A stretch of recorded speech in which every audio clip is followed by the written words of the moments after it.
Hi guys, आज फिर आपका स्वागत है एक नई वीडियो में।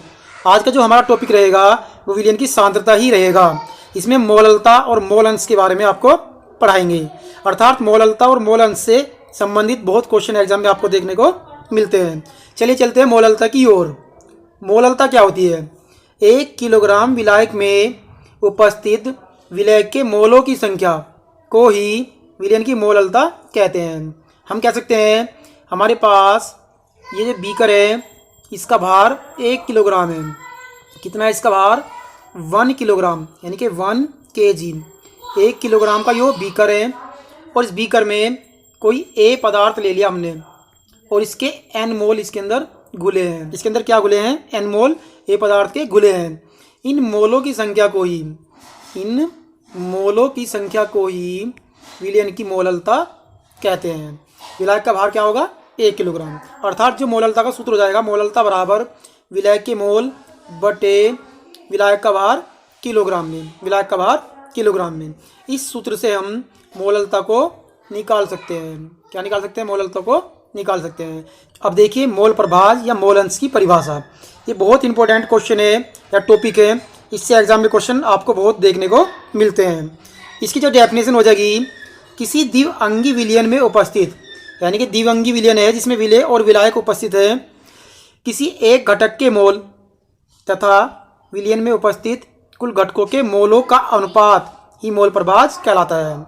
हम कह सकते हैं हमारे पास एक बीकर है और इस बीकर में एक तो है विलेय पदार्थ ए, इसके n मोल उपस्थित है। ये बी जो है ये विलायक है, इसके बड़ा n मोल इसके अंदर उपस्थित है। इन दोनों का जो अनुपात होता है तो वो कहलाता है मोल प्रभाज।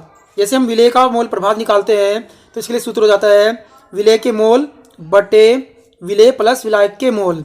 अब इसमें विलेय का जो मोल प्रभाज हो जाएगा वो हो जाएगा छोटा n बटे छोटा n प्लस बड़ा n। इस सूत्र से हम निकाल लेंगे विलेय का मोल प्रभाज। यही हमने हिंदी में लिखा हुआ सूत्र है। यदि हमें विलायक का मोल अंश निकालना हो तो उसके लिए सूत्र हो जाता है बड़ा n बटे बड़ा n प्लस छोटा n। ये हो जाता है विलायक का मोल अंश। किसका है मोल अंश? हो जाएगा विलायक का मोल अंश। अर्थात हम इन दोनों सूत्रों से विलेय तथा विलायक दोनों के लिए हम मोल अंश ज्ञात करते हैं। चलिए अब देखते हैं मोललता और मोल अंश में संबंध। ये बहुत इंपॉर्टेंट है, ये भी एग्जाम में बहुत देखने को आपको मिलता है। आप इतनी देर से वीडियो देख रहे हैं, यदि आपने चैनल को सब्सक्राइब नहीं किया है और इस चैनल पर आप नए हैं तो प्लीज़ चैनल को सब्सक्राइब कर लीजिएगा, क्योंकि इतना अच्छा कंटेंट आपको किसी भी यूट्यूब चैनल पर नहीं मिलेगा। चलिए चलते हैं मोललता और मोल अंश में संबंध। क्या सूत्र? इसके लिए सूत्र हो जाएगा मोललता बराबर विलेय के मोल अंश एक्स ए। विलेय का जो मोल अंश होता है एक्स ए होता है 1 बटा कर देंगे 1 माइनस विलेय के मोल अंश एक्स ए। ये भी विलेय का मोल अंश होगा गुना 1000 के बटे हो जाएगा विलायक का अनुभार MWB। इस सूत्र से हम मोललता और मोल अंश में संबंध के न्यूमेरिकल को या अंकीय प्रश्न को हल करते हैं। ये सूत्र हमें याद रखना है। ये मोललता और मोल अंश में संबंध का सूत्र है। चलिए चलते हैं अब इनके अंकीय प्रश्नों की ओर। अभी देखिए एग्जाम्पल। एक जलीय विलयन में आयोडीन का मोल अंश 0.5 है तो विलयन की मोललता की गणना कीजिए। क्या निकालना है? विलयन की मोललता की गणना कीजिए। ये जो क्वेश्चन है एग्जाम में बहुत ज़्यादा आया क्वेश्चन है। चलिए चलते हैं, इसे हल करते हैं। तो इसमें I2 का मोल अंश दिया है XA बराबर 0.5। अब जल की बात करेंगे। H2O का अनुभार निकाल लो। H2O का अनुभार ये आ जाता है 18। 1 गुना 2 प्लस 16।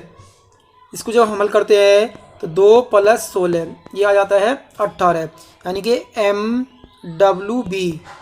MWB विलायक का जो भार आया, अनुभार आया, ये 18 आ चुका। अब हमें निकालनी है मोललता। क्या निकालनी है? मोललता। तो मोललता के लिए सूत्र बताया था XA विलय के मोल अंश बटे 1 माइनस विलय के मोलंश XA गुना 1000 बटे 18। अब इस सूत्र में मान रख दीजिए जो ऊपर दिए हैं, इससे मोललता निकल जाएगी। क्या निकल जाएगी? इससे मोललता निकल जाएगी।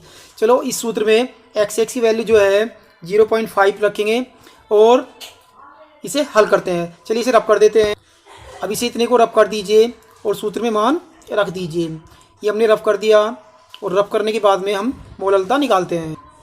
अब मोललता हो जाएगी मोललता बराबर XA 0.5 बटा 1 माइनस 0.5 गुना 1000 सूत्र में ऊपर 1000 बटा 18।